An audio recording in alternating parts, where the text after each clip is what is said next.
Oi pessoal, tudo bem? Então nós vamos lá para fazer uma revisão básica a respeito do assunto que nós estudamos aí nas semanas que se passaram. Então vamos lembrar do seguinte: primeiro, nós estamos falando da formação da Europa medieval. Estamos no período medieval, que vai do século V até o século XV. Em primeiro lugar, para a gente entender direitinho como isso tudo aconteceu, a gente precisa voltar um pouquinho no tempo e entender a decadência de Roma. O Império Romano entrou em declínio, já a partir do século III, século IV, até que finalmente, lá em 476, a própria cidade de Roma vai ser invadida. Odoacro, líder de um grupo de povos invasores, ele toma a cidade de Roma, depõe o imperador Rômulo Augusto e põe fim ao período que nós conhecemos como a Antiguidade. Quem são esses povos que estão chegando no território romano e que acabam modificando totalmente o cenário, modificando totalmente a cultura, modificando aquela paisagem até mesmo que existia de Império Romano Ocidental? Então, basicamente, quem vai ocupar esses territórios são os povos germânicos. Os romanos os chamavam de bárbaros, tá? Num sentido bastante pejorativo, num sentido assim, querendo diminuir aquela população. Então todos aqueles que não falavam o latim, que não seguiam a cultura romana, eram considerados pelos povos romanos como bárbaros. Era uma cultura totalmente diferente da cultura que tinha o Império Romano. Então eles viviam em clãs, em grupos familiares, chefiados geralmente por um líder guerreiro, um rei. Eram povos bastante voltados com as suas atividades, principalmente voltadas à guerra, ao saque. Por isso eles fazem, toda a sua cultura está relacionada a esse universo da guerra, da invasão, da ocupação. E talvez até por esse aspecto é que os romanos os chamavam de bárbaros. Lembrando que essa sociedade valoriza bastante a questão da guerra. Portanto, em sua cultura, todos os aspectos culturais dos povos germânicos, eles vão estar de alguma forma relacionados com a atividade da guerra. Não é à toa que Thor, por exemplo, ele empunha um martelo do ferreiro, do forjador. É o deus do trovão. Odin é o mais importante dos deuses, é um líder guerreiro. Loki é o deus da enganação, dos truques, da mentira. Então, dessa maneira, os povos germânicos, eles acabam se organizando em torno dessa cultura, desse pensamento aí voltado para a guerra. É importante lembrar, então, que esses povos vêm com essa cultura, eles adentram o Império Romano a partir do encontro da cultura germânica com a cultura europeia. Nós vamos ter o surgimento do homem europeu, do período medieval. O direito romano com o direito germânico se misturam, a própria língua dos germânicos se mistura com a língua latina. Na medida que os povos germânicos adentram no Império Romano, eles acabam formando reinos, e como eu já havia falado, é uma diversidade muito grande de povos, os povos germânicos. Então eles não configuram um só, são múltiplas culturas que chegam ali naquele território que corresponde atualmente à Europa Ocidental. Nós temos dentre esses povos os godos, que se dividiam em ostrogodos e visigodos, de acordo com a região que ocuparam.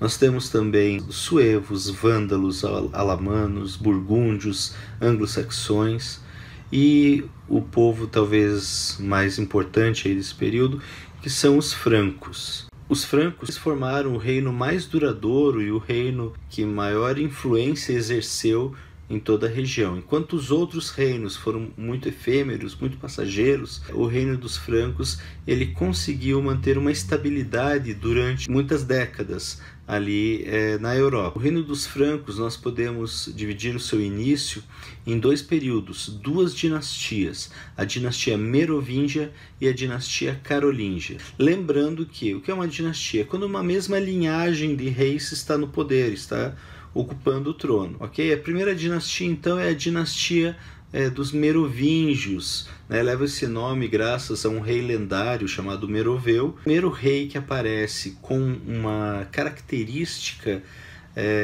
de centralização política e que inaugura essa dinastia é o rei Clovis. O Clovis é um rei com o perfil dos germânicos, rei, guerreiro, soldado, um líder que vai exercer o domínio da região que ocupa, a região que atualmente corresponde aproximadamente aos territórios de França, Alemanha, uma parte da Alemanha, norte da Itália, aquela região bem central da Europa Ocidental. Então o Clovis vai expandir os seus territórios, vai conquistar uma série de povos, de territórios, e na medida que ele vai avançando, né, vai tendo que enfrentar algumas dificuldades, alguns povos que já estão lá estabelecidos. Nesse contexto aí de expansão territorial, de consolidação do poder dele, lembrar que ele é casado com Clotilde. A Clotilde ela é influenciada pelo pensamento cristão, então ela não segue a religião dos germânicos, religião tradicional dos germânicos, que o Clovis, por exemplo, segue. E chega um momento em que o Clovis vai colocar a Deus à prova, Deus cristão à prova, né, na Batalha de Tolbiac, e nessa batalha, uma batalha contra os vândalos, ele vai fazer um juramento, que se ele vencer essa batalha, ele se converte, ele acredita no Deus cristão. E ele vai para a batalha, ele vence essa guerra, ele vence essa batalha e cumpre o que ele havia prometido. Ele se converte, se batiza, né, como um cristão. O cristianismo está ganhando novos ares e ganhando novos adeptos agora entre essa população que está chegando, porque na medida que o Clovis vai conquistando, ele vai impondo o cristianismo, a religião cristã, aos povos conquistados e ao próprio povo dele, certo? Como esse reino acaba crescendo bastante, ele vai ter vão ser nomeados funcionários para auxiliar a administração do reino. Tá? Esses auxiliares são conhecidos como majordomos ou prefeito do palácio. Função deles, praticamente muito parecido com o que faria mais à frente um primeiro-ministro. Ele cuida dos negócios do reino, cuida das relações diplomáticas, resolve as questões populares, enfim, é a figura que vai se aproximar mais do povo, vai se aproximar mais das pessoas, né? Portanto vai ter um papel político aí bastante interessante a figura do majordomos. Por consequência, os próximos reis, depois de Clovis, inclusive vão ser chamados de reis indolentes. Indolentes porque não estavam muito preocupados com as questões políticas, estavam preocupados, né, em suas questões pessoais ali, desfrutando a regalia de serem reis. Isso abriu caminho para que o poder do majordomos, do prefeito do palácio, se ampliasse. E na sequência nós vamos ver, por exemplo, um prefeito do palácio chamado Carlos Martel, que vai exercer uma influência muito significativa ali no reino franco. Tá? Uma das coisas importantes que ele vai fazer, ele vai segurar o avanço dos árabes que estão vindo pela Península Ibérica, né? E numa famosa batalha chamada Batalha de Poitiers, ele segura os árabes ali, impedem que eles avancem para o restante da Europa. Isso tem uma importância muito grande. Vai atrair a gratidão do clero, do Papa, que se os muçulmanos chegassem, né, seria uma rivalidade muito grande na Europa entre cristãos e muçulmanos. Importante que o Carlos Martel inaugura uma nova dinastia, a dinastia carolíngia. Na verdade, quem vai fundar, quem vai se tornar o primeiro rei dessa dinastia é o filho dele, Pepino o Breve. O Pepino, ele vai destronar o último rei da dinastia merovíngia. A partir disso, ele é coroado pelo Papa como o novo rei dos francos. Tá? Uma das formas de gratidão é que ele vai doar um patrimônio bastante extenso para a Igreja Católica. Esse patrimônio será chamado de Patrimônio de São Pedro, que vai configurar as terras da Igreja e que vão ser ampliadas aí ao longo da história. Mais importante de todos os reis francos, de todos os reis da Idade Média, é o filho de Pepino Breve, é Carlos Magno. Carlos Magno vai ser o grande guerreiro medieval, vai ampliar o Império Franco, vai conquistar muitas terras, vai administrar de uma maneira muito competente todo o território, vai promover um renascimento cultural, embora ainda muito limitado.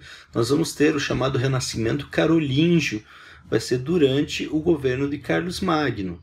Protege a igreja, vai ter essa função importante, mas Carlos Magno vai garantir o domínio e a preservação do cristianismo romano no território do império. Ele vai dividir todo o império dele em condados, territórios menores, administrados pelos condes, condes e marqueses e outros títulos nobiliárquicos, e vai também enviar fiscais para todas as regiões para evitar que aconteçam rebeliões. Esses enviados de Carlos Magno vão ser chamados de missi dominici, ok? Ou os enviados do Senhor, sempre em número de 2. De 2 a 2 vão fiscalizando o reino, um em nome do rei, para verificar se não há nenhum tipo de levante contrário, se não há nenhum tipo de ameaça ao governo do rei Carlos Magno.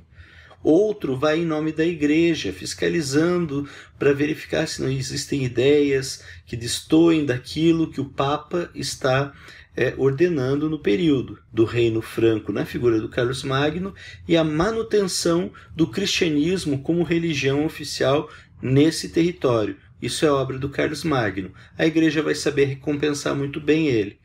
Leão III, o Papa, vai coroar no dia 25 de dezembro, no Natal do ano 800, vai coroar o Carlos Magno como imperador do Sacro Império Romano Germânico. Carlos Magno vai ser coroado imperador. Lógico que não vai ser a mesma coisa do que foi o antigo Império Romano. Até mesmo as terras, o território é menor, mas isso simboliza essa união, essa pactuação entre o poder político com o poder religioso. E a igreja, e acontece um fato muito interessante, a coroação de Carlos Magno, o Papa colocando a coroa na sua cabeça, tem um simbolismo muito forte aí, onde a gente percebe que o poder religioso, durante a Idade Média, vai se sobrepor ao poder secular, ao poder dos imperadores, dos reis, dos governantes dessa Europa feudal. Então, esse é o início de uma nova etapa da história da Europa, é a formação, então, daquilo que nós vamos conhecer como mundo feudal ou Europa feudal. Mas isso vai ser assunto para a próxima aula, ok? Grande abraço, até mais.